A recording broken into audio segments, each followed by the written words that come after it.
Still to come on the programme tonight, we're live at the cricket as one of our counties tries to reach the last four of the 2020 Cup. And the teenagers taking to the stage to tell a story inspired by one of their grandfathers. When Lord Kitchener asked for volunteers to fight in the Great War, thousands came forward. Many were just boys who lied about their age. What happened to those boys when they went off to war and when they came home is the subject of a play written by two teenagers from Suffolk. And tonight, 99 years after the outbreak of war, it's being performed at the Garage Theatre in Norwich. Ben and Jake rehearsing their play, Flawed Charges. You ready? Come on up, right, you stand up, right, OK? It tries to explain cowardice in the Great War and the men shot at dawn because they couldn't cope with the horrors.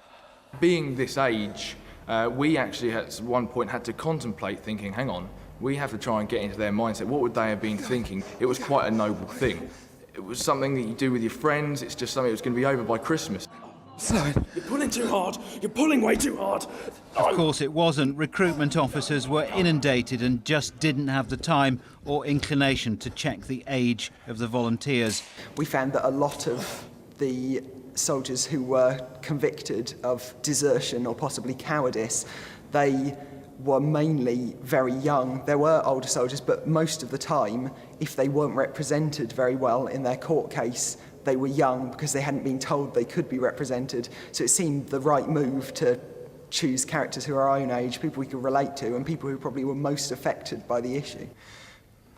They were just the enemy, though. The target, the aim.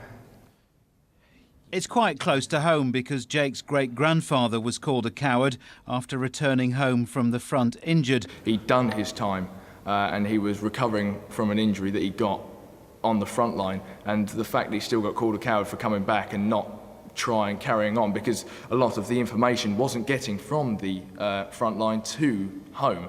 So when you saw these people coming back with injuries, they were a bit shocked by it. More than 300 British and Commonwealth soldiers were executed. They've since been pardoned and their names are just beginning to appear on war memorials. And in some ways, their stories are just beginning to be told. Sean Peel, BBC Look East.